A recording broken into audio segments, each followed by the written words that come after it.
I'll read you this question. Ask him his opinion, the difference between the situation with Carl Lentz and Jeremy Foster. The last time somebody heard your name, it was connected to scandal. And the next time somebody hears your name, yeah. And I was just heartbroken. Ruslan. The Carl Lentz thing. Mm-hmm. So that came with a shocker for people in the evangelical world. Mm-hmm.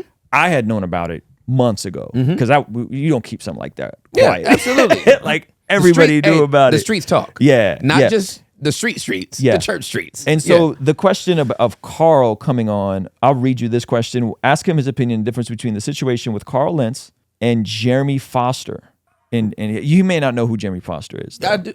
You do know who Jeremy Foster is? Okay. He's a friend of mine. Yeah. So Jeremy Foster got divorced, married Ratchet DePorn is the lady's name, who is allegedly who he... She has to be from like either she's Thai. Vietnamese or Thai. Yeah. And so they're asking, what is the difference between Carl Lentz and... Well, I mean, the obvious... What do you mean? What I was going to say the obvious difference is that Carl Lentz reconciled and is got help and is doing better. Well, I know they're both my friends, right? And so what happened with Jeremy hurt me to my core. He's out of ministry. I'm not sure he'll come back to ministry. If he does, I think he needs to go through a process. He needs to be in a church that not only restores but validates, him. And I don't know what that looks like based on the decision that he made to marry who he was with. Yes. Who he committed adultery with. Yes. That's always a very weird thing for me. Yeah. I'm always like, that's very interesting, right? So, do you think he shouldn't have put that video up apologizing a year later? And, that hurt my heart. And then his daughter came out, and it was bad. That hurt my heart. Like that really hurt my heart. Yeah. What I will say as a cautionary tale is, when you don't have covering, you do things on your own. And wise counsel and covering can keep you from those type of looks. Yeah. Because it was a really bad look. Yeah.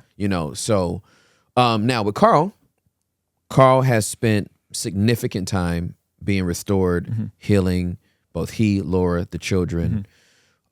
He spent 2 years working a very regular job, both he and his wife, in retail. And it's miraculous they wanted to be in anybody's church at all that would know about it. They haven't been out of church and then went back to church. They were actually at a church in Florida and being healed and restored there.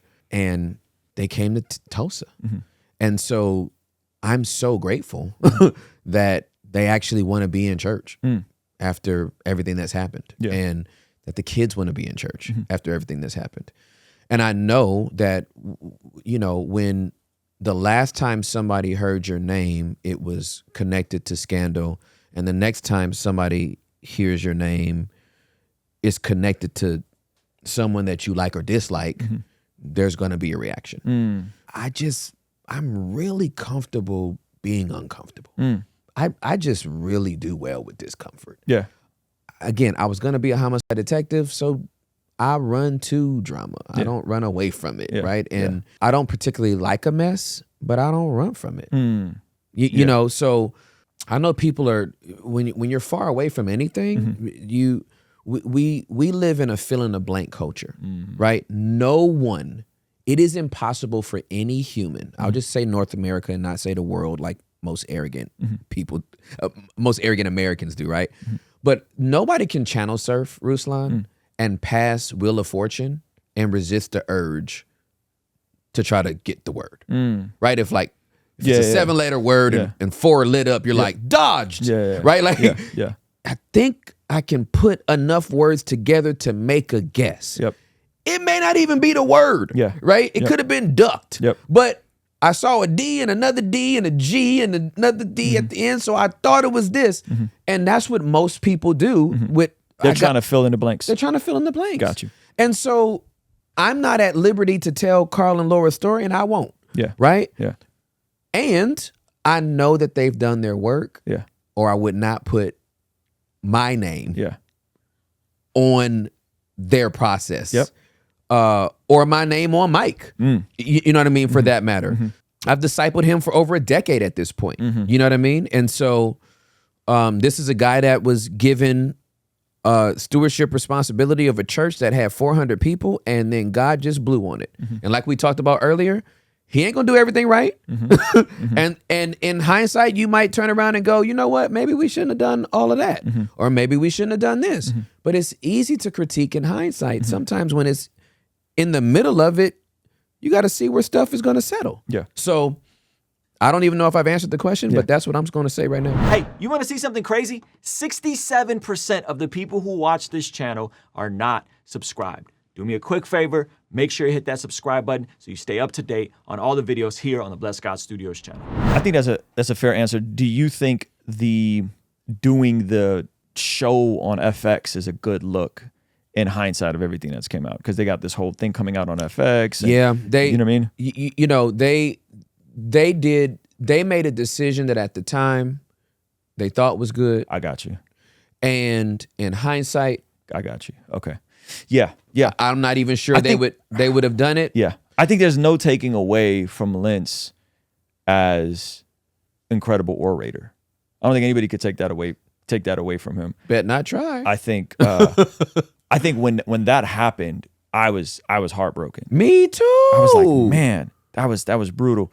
And then you start finding out all these things. And I think the tough part is like, where is the line to when someone can be restored? And where's the line where they just have to go and work retail for the rest of their life? Right, and, exactly. And what does that look like? You know, at this point, it's 3 years removed. And I don't know. I don't have the answers. Yeah, you know? for sure. And so when I did my video on it, I was like, we just gonna have to wait and see. Yeah, absolutely. We just gonna have to wait and see. Wisdom will be proven right by our children. We're gonna have to wait and see. We don't know. It's one of my favorite verses in the world, I say that all the time. Oh my God, it's one of my favorite verses in the world. I say that all the time. Yeah. And so I think there's a lot of people who just don't want to see that happen again. Right. And or not that with him, because I don't think that's gonna happen to him again. No, I don't. But that sort of stuff happened. Yeah, again. absolutely. And people and listen, when you get hurt by somebody that you loved or looked up to, it makes you flinch deeply. Yeah. I will never forget. Oh, I can't even. Every time I even think about it, dude, my nose just ding. So Juliet came from an abusive home. And so one day, very early in our marriage, her back was turned to me. She was getting something out of the kitchen. And so I was like this. And when she turned around, she saw my hand extended. Oh my God. And she flinched. Yeah. And I was just heartbroken. I'm like, baby, I would never hit you. But it was instinctual. We've, you know what I mean? We barely raise our voices at each other. But that was in her amygdala, bro. And so this is something Carl has to live with for the rest of his life. That he's made people flinch. Yeah. And he is deeply remorseful for that. That's something that he has to live with. So I have a massive amounts of empathy for people that have gone through that with anybody, whether they large scale, small scale, it really doesn't matter. Hurt is hurt. And to your point, we don't get to, you don't Instagram post your therapy sessions. You don't Instagram post. Well, we shouldn't. Some people do. Some people do. Right. And so some people, you know, people, when they talk about restoration and where people can be restored to, I'll never forget, I'm an LA dude for life. Right. So the greatest gift that happened in the 80s in my childhood is that the Olympics came in 1984 and 1988 to Los Angeles. We got it back to back years. Right. So Carl Lewis was the Usain Bolt of my generation. Okay. Carl Lewis raced against a guy named Ben Johnson. Ben Johnson was a Canadian. And he doped up so hard, his eyes were bloodshot red getting into the blocks. Okay.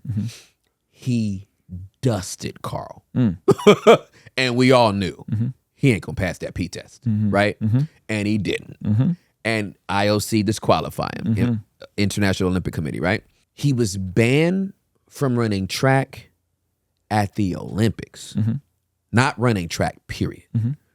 So after a couple of years, he was at some invitationals, free, not doping again. He was still a great sprinter at the time, but he couldn't go back to the Olympics. Yeah. So I understand that there's some actions that we can make that disqualify us from certain platforms and stages. But to say the person can't ever run again, nowhere, sheesh. Yeah. You know? Yeah. No, I hear you. I think I've said this publicly before, and I'll say this to you directly. One of the reasons why I am hopeful for the evangelical industrial complex, chose my words very specific. I understand. And the celebrity pastor world is because of seeing you as someone that seems to be strategically there with transformation and the relationship you seem to have, where I may not understand all of it, I may not get all of it, but I go, but you know what? I know Tim well enough. I don't know you super well, but I know you well enough that you're solid, that you're not afraid of confrontation, and that you will do your best to hold people accountable and oversee it. And I think that to me is a breath of fresh air. And so it's like the more I hear that, I go, well, maybe some of this is blown out of proportion. Yeah, you absolutely. know? Yeah. Maybe some of this is fair. Yeah. Maybe some of this is us being good Bereans. Yeah.